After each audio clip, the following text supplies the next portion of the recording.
율법은 아무것도 완전하게 하지 못하였으나 주께서 더 나은 소망을 가져오심은 완전하게 하셨으므로 우리가 이 소망을 힘입어 하나님께로 가까이 나가느니라. 히브리서 7장 19절의 말씀입니다. 믿지 않는 사람이 구원받기 위해서 예수님께 나오는 것과 구원받은 후 그분을 섬기기 위해 예수님을 따르는 것 사이에는 큰 차이가 있습니다. 처음 예수 그리스도께로 나오는 것은 한 사람으로 하여금 믿는 자가 되도록 해주지만 믿은 후 예수 그리스도를 따라가는 일은 그를 제자가 되도록 해줍니다. 그러므로 모든 믿는 자들이 다 그분의 제자는 아닙니다. 믿는 자가 되기 위해서는 복음의 초청을 받아들이면 됩니다. 그러나 제자가 되기 위해서는 헌신된 섬김과 분리의 삶에 순종해야 합니다. 말씀을 듣고 순종하여 행동으로 옮긴다는 것은 쉬운 일이 아닙니다. 구원은 거저이지만 제자의 도는 대가를 포함합니다. 그 대가는 세상으로부터 분리된 삶을 말합니다. 구원은 잃어버릴 수 없습니다. 그것은 하나님의 신실하심에 달려있기 때문입니다. 그러나 제자의 도는 잃어버릴 수 있습니다. 그것은 우리의 신실함에 달려있기 때문입니다. 주 예수님께서는 죄인들로 하여금 단순히 믿는 자로 만드시는 일만 추구하시는 것이 아니라 그들을 성도들을 제자들로 만들기를 추구하십니다. 복음을 전파하는 결과로 믿는 자들이 생기지만 믿는 성도들을 가르쳐야만 그들을 예수님의 제자로 만들 수 있습니다.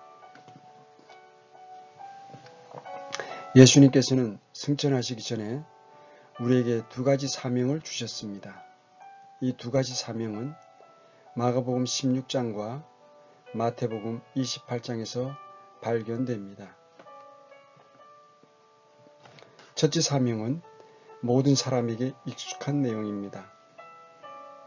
마가복음 16장 15절에서 16절의 말씀입니다. 그분께서 그들에게 이르시되 너희는 온 세상에 가서 모든 창조물에게 복음을 선포하라. 믿고 침례를 받는 자는 구원을 받으려니와 믿지 않는 자는 정죄를 받으리라. 이것은 복음을 전하라는 사명입니다. 그런데 또 다른 사명은 성도들에게 잘 알려져 있지 않습니다. 요즘 인기를 끄는 복음 사역에 전념하는 분들에게는 거의 잊혀져 있는 것 같습니다. 단지 구원받고 지옥으로부터 피하여 하늘로 가는 것이야말로 구원의 전부인 것처럼 생각하고 있는 사람들이 많습니다. 그러나 하나님께서는 우리로 하여금 이 구원을 완전히 향유하고 나아가 우리 그리스도인들의 체험에 더 풍성하게 향유되고 또 성숙하기를 원하십니다. 따라서 우리는 마가복음에서와는 사뭇 다른 사명을 마태복음에서 발견하게 되는데 이미 앞에서 언급한 그 사명과 같이 이 또한 우리에게 절대적인 구속력이 있는 것입니다. 마태복음 28장 18절에서 20절의 말씀입니다. 예수님께서 그들에게 오셔서 말씀하여 이르시되 하늘과 땅에 있는 모든 권능이 내게 주어졌느니라. 그러므로 너희는 가서 모든 민족들을 가르치고 아버지와 아들과 성령의 이름으로 그들에게 침례를 주며 무엇이든지 내가 너희에게 명령한 모든 것을 그들에게 가르쳐 지키게 하라. 보라, 내가 세상의 끝까지 항상 너희와 함께 있느니라 하시니라. 아멘. 마가복음 16장에서 구원의 메시지를 선포하라는 명령과는 상당히 다릅니다. 마태복음 28장의 사명에서 발견되는 특징은 다음과 같습니다. 먼저 이 사명은 섬김의 권능과 연관되어 있습니다. 예수님께서는 모든 권능이 내게 주어졌느니라. 그러므로 너희는 갔으라고 말씀하셨습니다. 이 사명에 대한 순종은 우리에게 권능을 줍니다. 어떤 사람이 구원은 받았으나 권능 없는 성도로 살 수 있지만 제자의 도를 위해서는 주님이 주시는 권능이 절대적으로 필요합니다. 둘째, 이 사명의 목적은 설교를 통해서 사람들을 믿는 자로 만드는 것이 전부가 아니고 가르침을 통해서 제자들을 만드는 것입니다.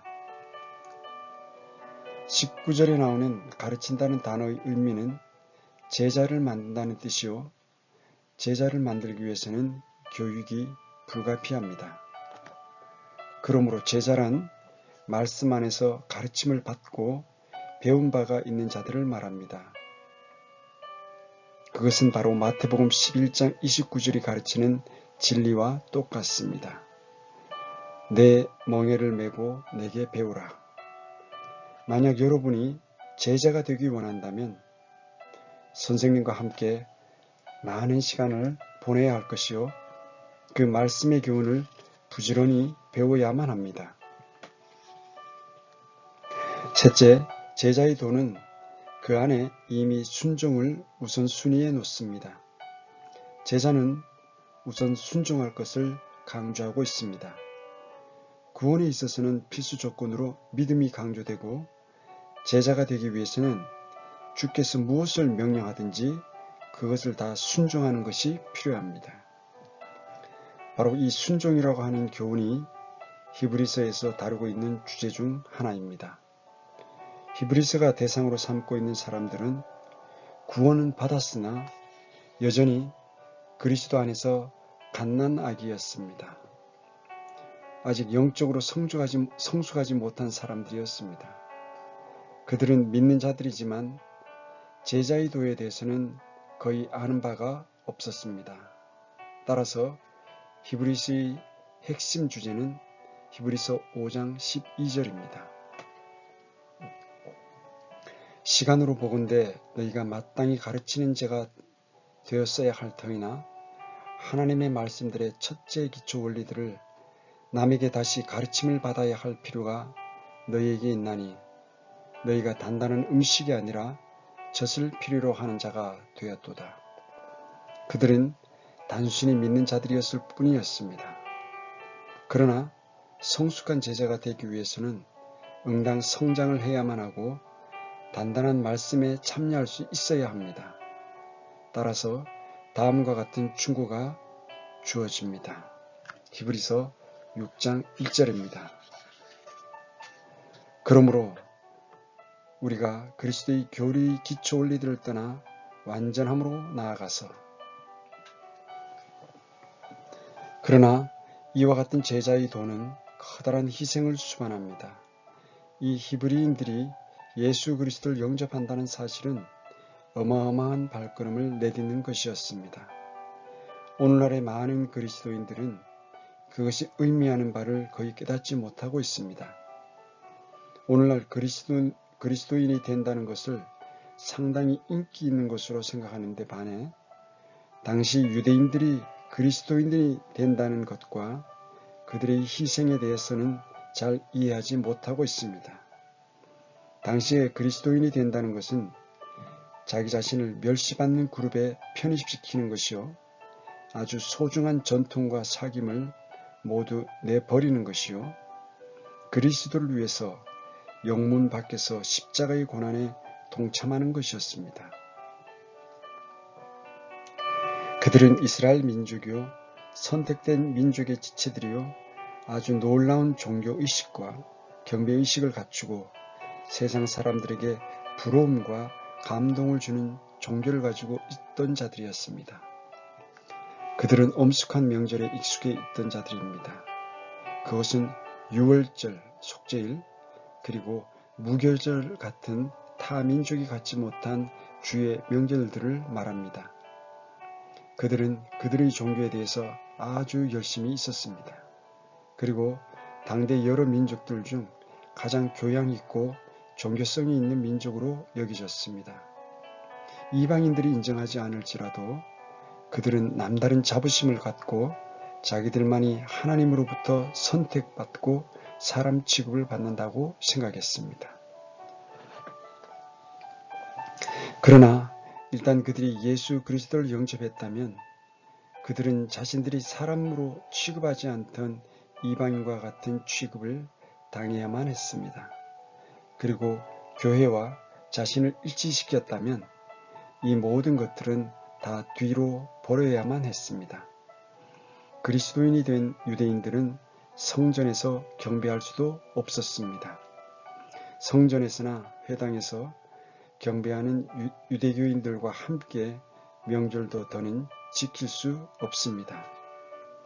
명절에 어린 양이 희생물로 바쳐질 때에 그 군중과 함께 기뻐할 수도 없습니다. 이 모든 것이 다 끝장났습니다. 그러나 한편 유대교인들 측에서는 그리스도인들이 배교자들이요 몹쓸 연병에 걸렸다고 생각하나 그리스도인들에게는 교제나 교리 문제에서도 그 모든 내용들이 그리스도 안에서 다 성취되었음을 알기 때문에 그들의 전통이나 그들이 즐기는 명절에도 더 이상 흥미가 없는 일들입니다. 그리스도께서는 다 이루었도다 라고 말씀하셨습니다. 그러므로 구약시대에 행해져 왔던 그 그림자들은 실체의 모든 것을 내주고 말았습니다. 동물의 희생과 동물의 피를 뿌리는 것과 성전에서 경배하는 것과 제사장들의 섬기는 모든 것이 이제는 텅 빈 모방에 불과합니다. 그 이유는 그리스도께서 죽으시고 부활하셨기 때문입니다. 성소와 지성소를 나누던 신비로웠던 휘장은 주님이 십자가에서 숨을 거두실 때 찢겨졌고 옛 경륜은 지나가 버렸으며 그리스도 안에서 모든 것이 단번에 성취되었습니다.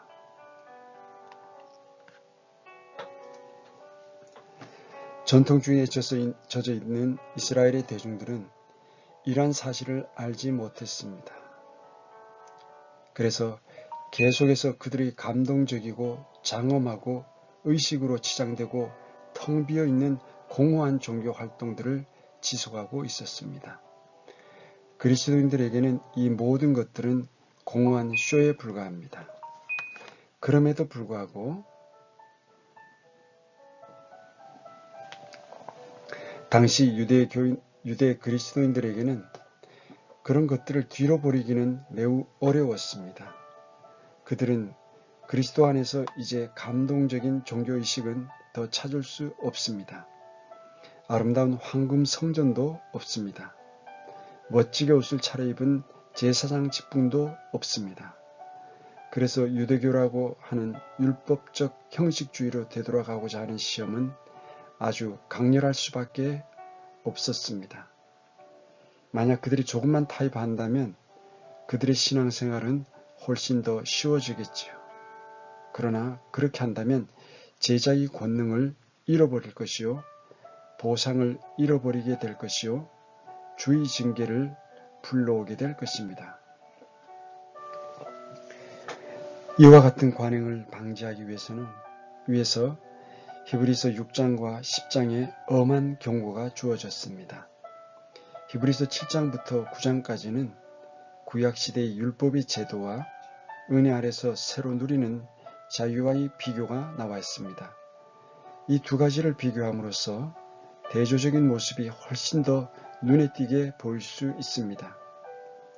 그리스도인들이 만약 하나님의 은혜가 율법보다 훨씬 더 뛰어나다는 사실을 알게 되고 주께서 주실 보상을 사모하며 십자가에 이르기까지 그리스도를 따라가게 된다면 이는 얼마나 복된 일이겠습니까?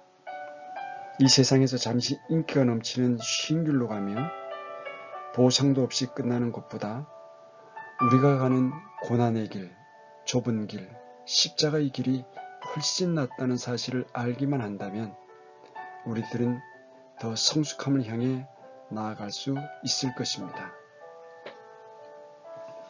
히브리서 7장, 8장, 9장 그리고 10장의 일부를 한 절 한 절 자세하게 다 강론하는 것은 어렵습니다. 다른 많은 분들이 이 주제에 대해서 다른 주석서에 잘 다루어 놓으므로 그것을 참고하시면 될 것입니다. 은혜가 율법보다 얼마나 더 뛰어난 것인가를 보여주고 그리스도께서 구약 성경에 나오는 그리스도의 그림자들, 예표보다도 얼마나 더 뛰어나신 분인가를 보여주기 위해서 히브리서 7장, 8장, 9장이 기록된 것이 틀림없습니다. 이것은 그리스도의 대제사장 직분이 아론의 제사장 직분보다 훨씬 더 우월하다는 것을 보여주고 그리스도의 보혈이 동물의 피보다 훨씬 더 뛰어나다는 것을 보여줍니다.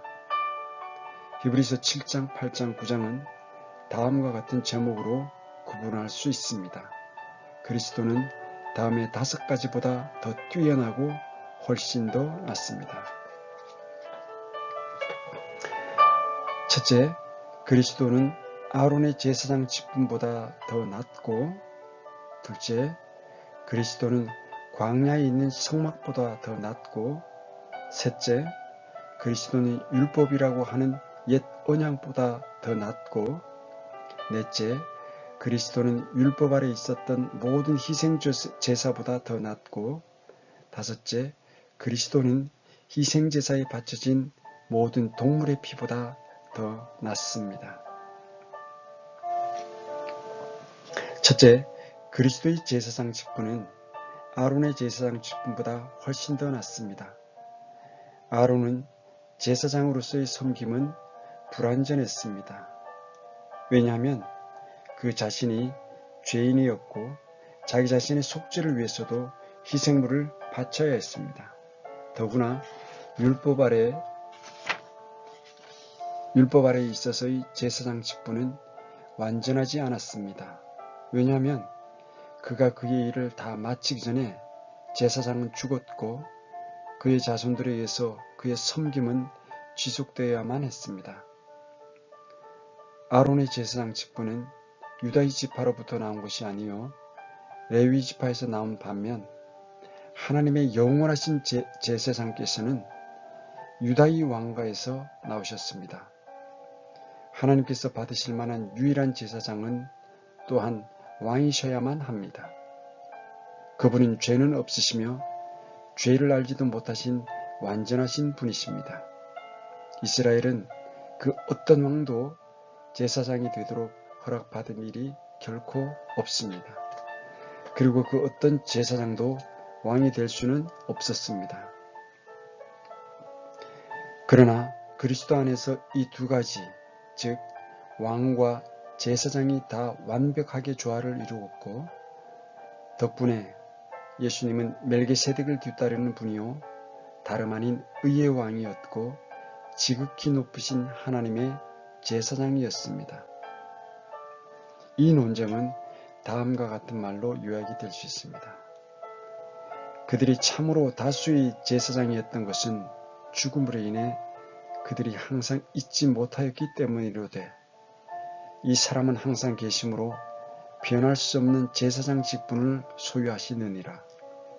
그러므로 그분께서 항상 살아계셔서 그들을 위해 중보하심을 보건대 그분은 또한 자기를 통하여 하나님께 나오는 자들을 끝까지 구원하실 수 있느니라.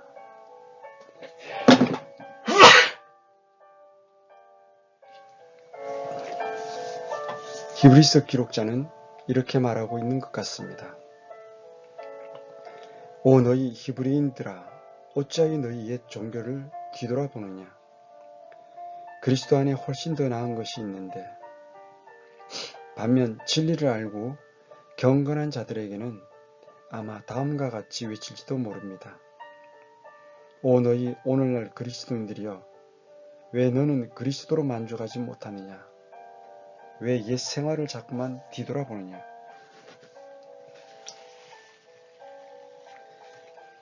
그리스도 안에 훨씬 더 나은 것이 있는데 반면 진리를 알고 경건한 자들에게는 아마 다음과 같이 외칠지도 모릅니다. 오 너희 오늘날 그리스도인들이여 왜 너는 그리스도로 만족하지 못하느냐. 왜 옛 생활을 자꾸 뒤돌아보냐? 왜 종교와 율법에 관한 것들로 매달리려고 하느냐? 너희는 어찌하여 이스라엘 사람들처럼 이집트에 있는 그 고기 가마를 탐내느냐?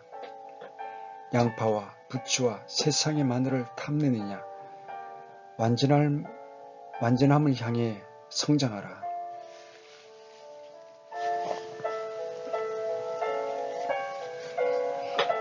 예수 그리스도의 뛰어나심과 월등하심과 모든 것이 충족되심에 대해서 그 다음의 논쟁은 성막의 건축으로부터 나옵니다. 그것은 다음과 같이 우리에게 소개됩니다. 히브리서 8장 1절에서 5절의 말씀입니다. 이제 우리가 말한 것들에 관한 요점은 이것이니 곧 우리에게 이러한 대제사장이 계시다는 것이라.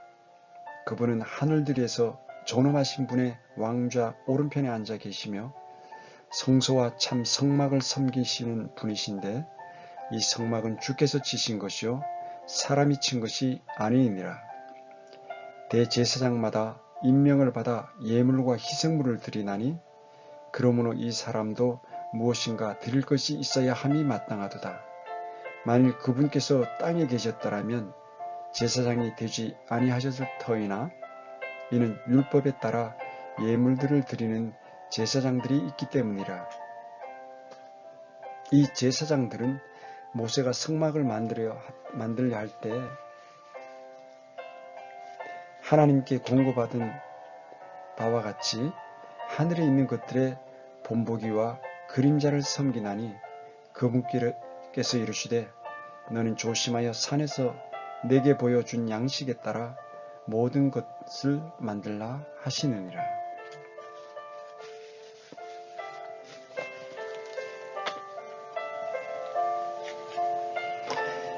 예수 그리스도께서 성전인 것의 가장 완전한 예표는 광야의 성막입니다. 성경 전체에서 그리스도를 가장 잘 묘사하고 있는 것은 광야에 있던 성막이었습니다. 그것은 만남의 천막이라 불렀고 하나님께서 인간을 만나기 위한 장소였습니다.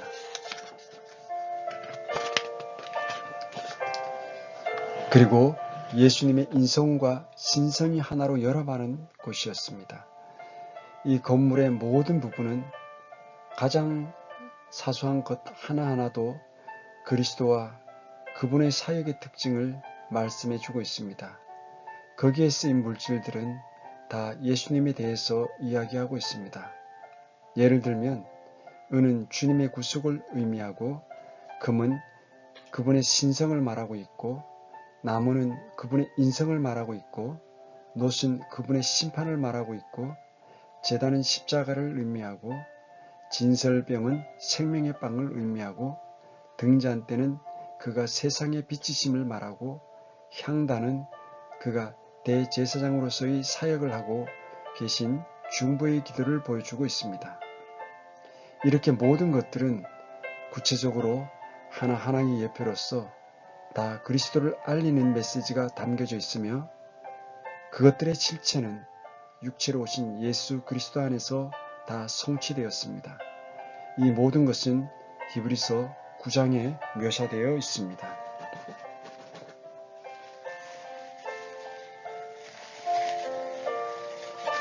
히브리서 9장 2절, 3절, 6절, 7절, 11절, 12절의 말씀입니다.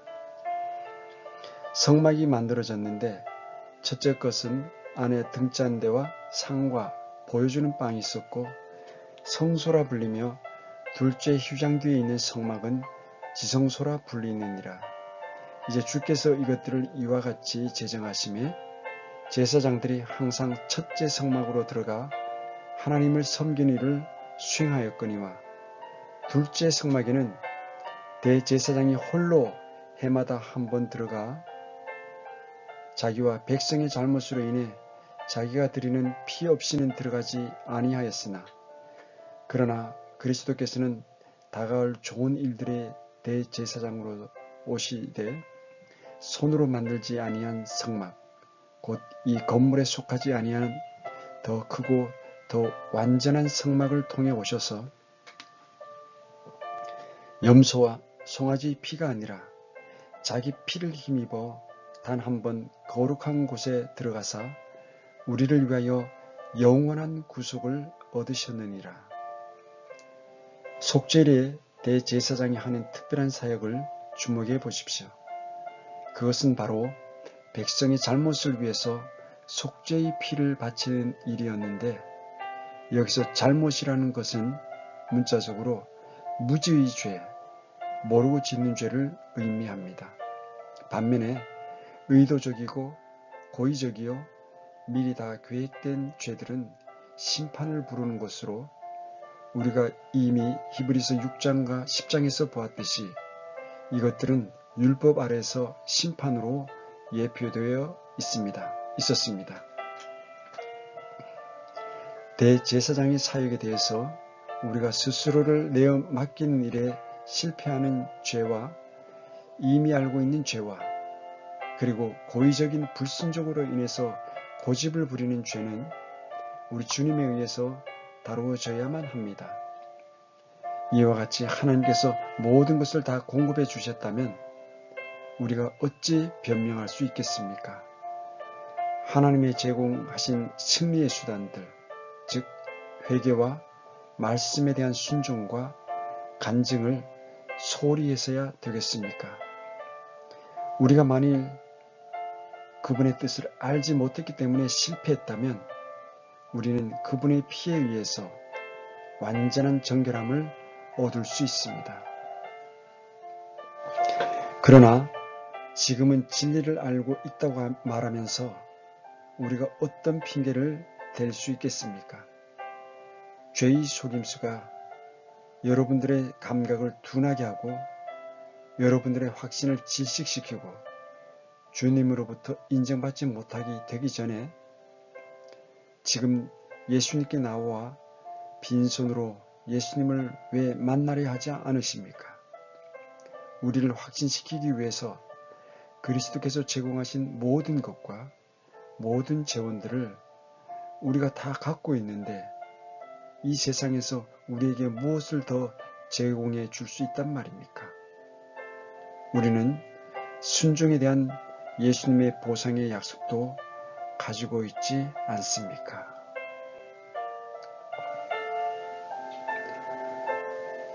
잘하였도다 선하고 신실한 종아.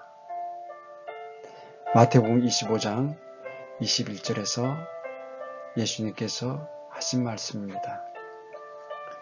오늘 이 방송을 청취하시는 우리 구독자님들과 그리고 우리가 사랑하는 형제자매님들 모두가 그리스도의 심판석에 서게 됐을 때 마태복음 25장 21절에 있는 잘하였도다 선하고 신실한 종아,